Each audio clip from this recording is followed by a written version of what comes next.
ഡോപ്പയുടെ code blue എന്ന് പറയുന്ന exclusively for ഡോപ്പ students എന്ന് പറയുന്നത് അതിലാണെങ്കിൽ ഇല്ലാത്ത ക്വസ്റ്റ്യൻസ് ഇല്ല. അത്രയും നമ്പർ ഓഫ് ക്വസ്റ്റ്യൻസും അത്രയും ടൈപ്സ് ഓഫ് ക്വസ്റ്റ്യൻസും ഉണ്ട്. അപ്പം നമുക്ക് വേറെ ഒരു ബുക്ക് റെഫർ ചെയ്യേണ്ട ആവശ്യമില്ല. അവർക്കും നമുക്കും ഭയങ്കരമായിട്ട് റിലേറ്റ് ചെയ്യാൻ പറ്റും. കാരണം അവർ ഇതേ ഫേസിലൂടെ കടന്നു പോയതുകൊണ്ട് തന്നെ ഞാനിപ്പോൾ എന്തെങ്കിലും ഡൗട്ട് എൻ്റെ ഇപ്പം ഇങ്ങനെ സ്റ്റക്കായി നിൽക്കുകയാണ്, പ്രശ്നമുണ്ട് അങ്ങനെയൊക്കെ പറഞ്ഞു കഴിഞ്ഞാൽ അവർക്ക് കറക്റ്റ് റിലേറ്റ് ചെയ്തിട്ട് ഇപ്പം എന്താ ചെയ്യേണ്ടതെന്നുള്ളത് കറക്റ്റ് പറഞ്ഞു തരാൻ പറ്റും. പഠിക്കുന്ന കാര്യം പറയുമ്പം ഓൺലൈൻ ആണോ ഓഫ്ലൈൻ ആണോ നല്ലതെന്നൊക്കെ കുറേ പേര് അന്വേഷിച്ച് നിൽക്കുന്നു. പക്ഷേ ഞാൻ പറയുകയാണെങ്കിൽ ഹലോ, എൻ്റെ പേര് ആദിത്യൻ. ഞാൻ നീറ്റ് 2024 690 മാർക്ക് സ്കോർ ചെയ്തിട്ടുണ്ട്. ഞാൻ ഇത് +2 പഠിക്കുന്ന സമയത്താണ് ശരിക്കും എന്താ ചെയ്യേണ്ടതെന്നുള്ളൊരു ബോധം വന്നത്. മീൻസ് ഇനി എൻട്രൻസ് ക്രാക്ക് ചെയ്യുക, മീൻസ് അങ്ങനെയല്ല ഡോക്ടർ ആവാന്നുള്ളൊരു, അതിനു മുന്നേ അങ്ങനെ പ്രത്യേകിച്ചൊന്നും ഒരു ഇതില്ലായിരുന്നു. അപ്പം ലാസ്റ്റിലേക്ക് ആ സമയത്ത് നീറ്റ് നടക്കുന്നത് കുറച്ച് ലേറ്റ് ആയിട്ടാണ്. കോവിഡ് ഒക്കെ ആയിട്ട് സെപ്റ്റംബർ മാസത്തിലൊക്കെയാണ് നടന്നത്. അപ്പോൾ ആ സമയത്ത് വീട്ടിൽ നിന്ന് ഇങ്ങനെ പറഞ്ഞാൽ എന്തെങ്കിലും ഒരു നല്ല രീതിയിലുള്ള ഇത് നോക്ക്, വെറുതെ ഒരു ഐഡിയ ഇല്ല നടന്നിട്ട് കാര്യമില്ല. അപ്പോൾ അങ്ങനെയാണ് ഇതിനെക്കുറിച്ചൊക്കെ നോക്കി ആ സമയത്ത് ഡോപ്പ യൂട്യൂബ് ചാനലിൽ കണ്ട് അങ്ങനെ ഇഷ്ടപ്പെട്ട് ആ സമയത്ത് ക്യാപ്സ്യൂളിൽ ജോയിൻ ചെയ്ത് +2. പക്ഷേ +2 ക്യാപ്സ്യൂൾ ജോയിൻ ചെയ്തെങ്കിലും ഞാൻ കാര്യമായിട്ട് അങ്ങനെ നോക്കിയിട്ടില്ലായിരുന്നു. അത് കഴിഞ്ഞിട്ട് പിന്നെ റിപ്പീറ്റ് ചെയ്യാന്നുള്ള മൈൻഡ് സെറ്റ് ആദ്യം തന്നെ വിചാരിച്ചു. കാരണം ഞാൻ +1 +2 ജസ്റ്റ് സ്കൂളിലത്തെ നോക്കി പോകാന്നുള്ള അല്ലാതെ വേറെ എൻട്രൻസ് ഓറിയൻറ്റഡ് അങ്ങനെയൊന്നും പഠിച്ചല്ല. അപ്പം ആദ്യം തന്നെ റിപ്പീറ്റ് ചെയ്യാന്നുള്ള തീരുമാനത്തിലെത്തി.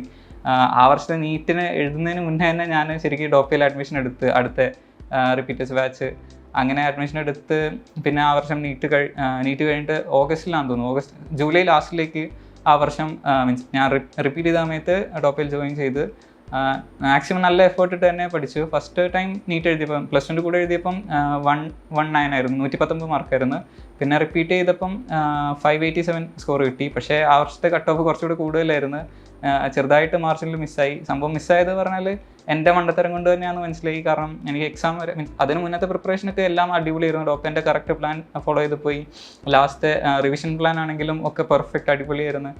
പക്ഷേ എനിക്ക് എക്സാമിൻ്റെ സമയത്ത് കുറച്ച് കെയർലെസ് മിസ്റ്റേക്ക് കുറച്ചെണ്ണം വന്നു. അത് കാരണം മാർക്ക് കുറഞ്ഞു. അപ്പോൾ പിന്നെ എന്തായാലും എൻ്റെ തെറ്റുകൊണ്ടാണ് അവിടെ പ്രശ്നം പറ്റിയെന്ന് മനസ്സിലായതുകൊണ്ട് ഡോപ്പയുടെ ബാക്കി എല്ലാ കാര്യങ്ങളും അടിപൊളിയായപ്പം ഞാൻ ഡോപ്പയെ തന്നെ പിന്നെയും ഒന്നും കൂടെ ട്രൈ ചെയ്യാമെന്ന് വിചാരിച്ച് ചൂസ് ചെയ്തു. ഇപ്പം ഡോപ്പയുടെ എയിംസ് ബാച്ചിൽ ഈ വർഷം ഉണ്ടായിരുന്നു. അപ്പം അവിടുന്ന് കുറച്ചുകൂടെ നല്ലപോലെ പഠിക്കാൻ പറ്റി. അതുകൊണ്ട് തന്നെ കുറച്ചുകൂടെ നല്ല സ്കോർ 690 സ്കോറിലേക്ക് എത്തി. ഇനി അലോട്ട്മെൻറ്റ് കാത്തു നിൽക്കുന്നു, നല്ല കോളേജ് തന്നെ കിട്ടുന്ന പ്രതീക്ഷിക്കുന്നു.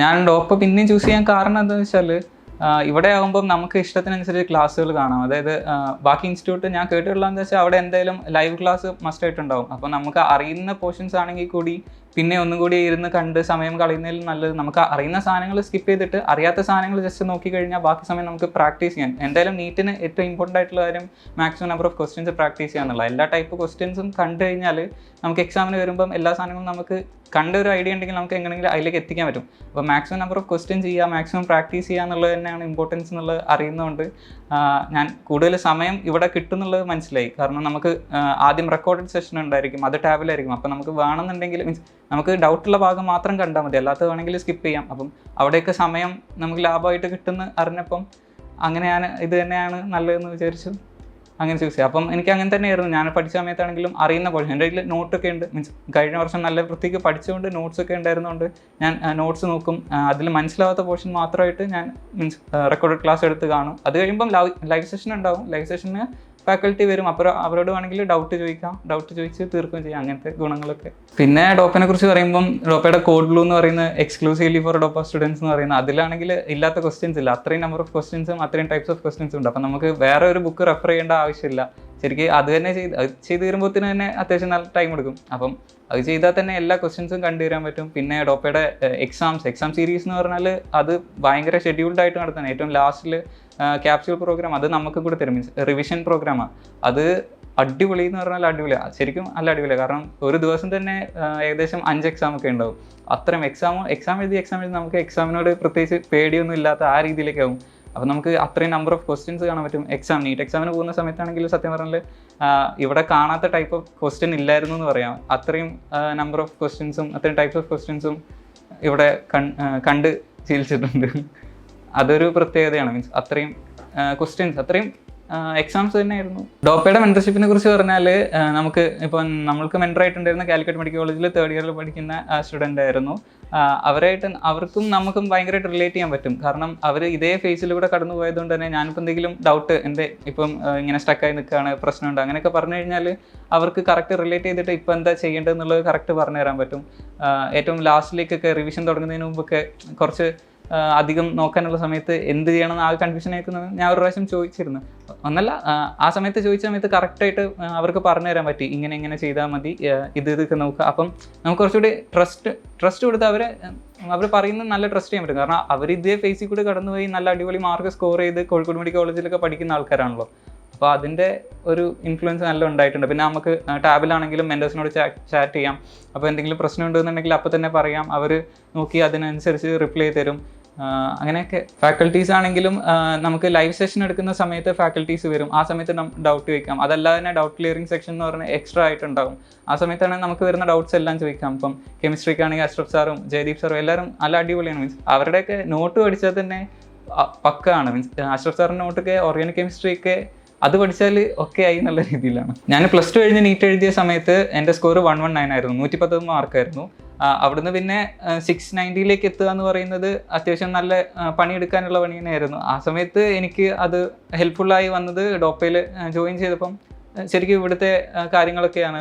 ഇവിടുത്തെ സപ്പോർട്ട്, ഫാക്കൽറ്റീസിൻ്റെ സപ്പോർട്ടാണെങ്കിലും മെൻറ്റേഴ്സിൻ്റെ സപ്പോർട്ടാണെങ്കിലും ഷെഡ്യൂൾ കറക്റ്റായിട്ട് പോകുന്ന ഷെഡ്യൂളാണെങ്കിലും അതേപോലെ തന്നെ എക്സാം സീരീസ് എല്ലാം ഭയങ്കര ഹെൽപ്ഫുള്ളായിരുന്നു. അതാണ് ശരിക്കും അവിടുന്ന് 119 സ്കോറിൽ നിന്ന് 690 എത്താൻ എന്നെ ഹെൽപ്പ് ചെയ്തതായിട്ട് എനിക്ക് തോന്നുന്നത്. പിന്നെ എല്ലാം ഉണ്ട്, പാരൻസ് ആണെങ്കിലും എല്ലാവരുടെയും സപ്പോർട്ട് ഭയങ്കര ഇമ്പോർട്ടൻ്റ് ആണ്. ഡോപ്പയുടെ ഒരു ഇതെന്ന് പറയുന്നത് ശരിക്കും ഇമ്പോർട്ടൻ്റ് ആയിട്ടുള്ള കാര്യം ആയിട്ട് തന്നെ തോന്നിയിട്ടുള്ളത്. കാരണം അത്രയും സിസ്റ്റമാറ്റിക് ആയിട്ട് അവർ പറഞ്ഞ സമയത്ത് ഷെഡ്യൂൾ തീർക്കുന്നതും എല്ലാം നമുക്ക് പ്രീ പ്ലാൻഡ് ആയിട്ട് തന്നെ. ഇപ്പം റിവിഷൻ സീരീസ് ആണെങ്കിൽ 3 മന്തിൻ്റെ ഉണ്ട്. അത് റിവിഷൻ തുടങ്ങുന്നതിന് മുന്നേ തന്നെ നമുക്ക് ഫുള്ള് ഡീറ്റെയിൽ ആയിട്ട് എക്സ്പ്ലെയിൻ ചെയ്ത് തരികയും എന്നിട്ട് ഓരോ സമയത്ത് മീൻസ് ഓരോ സ്റ്റേജിൽ റിവിഷൻ ആണെങ്കിൽ തന്നെ ഓരോ സ്റ്റേജിൽ ഡിഫറെൻറ്റ് രീതിയിലാണ് നമുക്ക് പഠിക്കേണ്ടത്. അത് ഫസ്റ്റ് പഠിക്കുന്ന രീതി അല്ല റിവിഷൻ സ്റ്റൈല്. റിവിഷനും ഫസ്റ്റത്തെ സാധനങ്ങളും ഒക്കെ നല്ല എൻ്റയർലി ഡിഫറെൻറ്റാണ്. അപ്പോൾ ഓരോ സമയത്ത് ഈ സമയത്ത് എന്ത് പഠിക്കണം എന്ന് പറഞ്ഞു തരും. അത് ഡെയിലി മോർണിംഗ് മീറ്റിംഗ്സ് കാര്യങ്ങളൊക്കെ ഉണ്ടായിരുന്നു. ആഷിഖ് സാറും മോർണിംഗ് മീറ്റിംഗ് ഉണ്ടായിരുന്നു. അതുപോലെ തന്നെ ഓരോ ടൈം ഓഫ് പ്രിപ്പറേഷനിലും ഓരോ വേലായിരുന്നു പഠിക്കേണ്ടത്. അതൊക്കെ കറക്റ്റ് എങ്ങനെയാണെന്ന് പറഞ്ഞു തരിക. അതൊക്കെ ഇവിടുന്ന് കിട്ടിയ ഒരു ഭയങ്കര അഡ്വാൻറ്റേജ് ആയിട്ടുള്ളൊരു കാര്യം തന്നെ. അത് ഭയങ്കര ഹെൽപ്ഫുള്ളായിട്ടെന്ന് തോന്നിയിട്ടുണ്ട്. പഠിക്കുന്ന കാര്യം പറയുമ്പം ഓൺലൈൻ ആണോ ഓഫ്ലൈൻ ആണോ നല്ലതെന്നൊക്കെ കുറേ പേര് അന്വേഷിച്ച് നിൽക്കുന്നു. പക്ഷേ ഞാൻ പറയുകയാണെങ്കിൽ എൻ്റെ ഒരു എക്സ്പീരിയൻസ് വെച്ചിട്ട് റെസിഡൻഷ്യൽ ബാച്ച് തന്നെയായിരിക്കും കൂടുതൽ നന്നായിട്ട് വരിക. പക്ഷേ അത് ഓരോ ആൾക്കാരെയും വെച്ചിട്ട് വ്യത്യാസം വരും. എന്നാൽ തന്നെ മാക്സിമം നമ്മൾ ഒരു റെസിഡൻഷ്യൽ ബാച്ചിലേക്ക് നിൽക്കാൻ നോക്കുകയാണെന്നുണ്ടെങ്കിൽ ബാക്കി ചുറ്റുപാടുള്ള ആൾക്കാർ പഠിക്കുന്ന കാണുമ്പോഴും നമ്മളെപ്പോലെയുള്ള അതേ ഫേസിലൂടെ കടന്നു പോകുന്ന ആൾക്കാരാകുമ്പം നമുക്ക് പെട്ടെന്ന് അവരുമായിട്ട് റിലേറ്റ് ചെയ്യാൻ പറ്റും. മീൻസ് നമുക്ക് ചില സമയത്ത് ഭയങ്കര ലോ ആയിട്ട് ഫീൽ ചെയ്യുന്ന സമയത്ത് അവരോടൊന്ന് സംസാരിച്ചാൽ അവർ പറയും, മീൻസ് നമ്മളെല്ലാം ഒരേ രീതിയിലാണെന്ന് മനസ്സിലാകുമ്പോൾ ഇത് ഭയങ്കര സ്വാഭാവികമായിട്ടുള്ള കാര്യമെന്ന് മനസ്സിലാവും. പക്ഷേ നമ്മളൊരു ഇപ്പം വീട്ടിലാണെന്നുണ്ടെങ്കിൽ നമ്മൾ ഒറ്റയ്ക്കായിരിക്കും. ഇപ്പം നമ്മൾ പഠിക്കാൻ നേരത്താണെങ്കിലും വീട്ടുകാർ മീൻസ് നമ്മൾ അവരോട് സംസാരിക്കാൻ തന്നെ നമുക്ക് വരുന്ന ഓരോ മാനസികമായിട്ടുള്ള പ്രശ്നം മീൻസ് പഠിക്കുമ്പോൾ പല പല പ്രശ്നങ്ങളും ഉണ്ടായിരിക്കും. അപ്പം അതൊക്കെ നമുക്ക് മാത്രമാണോ ഉള്ളതെന്നുള്ള ഫീൽ നമുക്ക് മനസ്സിലാവില്ല. കാരണം റെസിഡൻഷ്യലാണെങ്കിൽ എല്ലാവർക്കും അങ്ങനെ ഉണ്ട് എന്നുള്ളത് നമുക്ക് പെട്ടെന്ന് മനസ്സിലാവും. അവിടെ ആകുമ്പോൾ നമുക്ക് അത് തോന്നുമ്പം ബാക്കിയുള്ളവർക്ക് ഇങ്ങനെ ഉണ്ടോ, ഇതെനിക്ക് മാത്രം തോന്നുന്നതാണോ, അങ്ങനെയുള്ള കാര്യങ്ങളൊന്നും മനസ്സിലാവില്ല. പിന്നെ പറഞ്ഞാൽ ഇവിടെ റെസിഡൻഷ്യലാകുമ്പോൾ കറക്റ്റ് സിസ്റ്റമാറ്റിക് ആയിട്ട് അവർ തന്നെ നമ്മളെ കൊണ്ടുപോയിക്കോളും. നമ്മളിപ്പം കറക്റ്റ് ഓരോ ടൈം ടേബിൾ വെച്ച് പോകേണ്ട ആവശ്യമില്ല. ഇവർ ഇവിടുന്ന് തരും, അത് ജസ്റ്റ് ഫോളോ ചെയ്താൽ മതി. ഫോളോ നമ്മൾ താനെ ചെയ്തോളും. കാരണം ബാക്കിയുള്ള എല്ലാവരും ചെയ്യുന്നുണ്ട്, പിന്നെ നമ്മളായിട്ട് ചെയ്യാതിരിക്കാൻ പറ്റില്ലല്ലോ. അപ്പോൾ അങ്ങനെയൊക്കെ അതിൻ്റെ ഗുണങ്ങളുണ്ട്. പിന്നെ മാക്സിമം ഞാൻ പറയാം ഓൺലൈൻ ചൂസ് ചെയ്യുന്നതിനേക്കാളും നല്ലത് റെസിഡൻഷ്യലാണെന്ന് തോന്നുന്നു. പക്ഷേ അത് എല്ലാവരെയും ഡിപ്പെൻഡ് ചെയ്യും. പലർക്കും എൻ്റെ കാര്യത്തിൽ ഓൺലൈനേക്കാളും ഭയങ്കര ബെറ്റർ റെസിഡൻഷ്യലായിരുന്നു. 10ാം ക്ലാസ് പഠിക്കുന്ന സമയത്ത് എഞ്ചിനീയർ ആവാന്നുള്ള ആഗ്രഹമായിരുന്നു. 10 കഴിഞ്ഞ് +1 ആയപ്പോൾ എന്നാൽ IAS എടുത്താലോ എന്ന് വിചാരിച്ച്.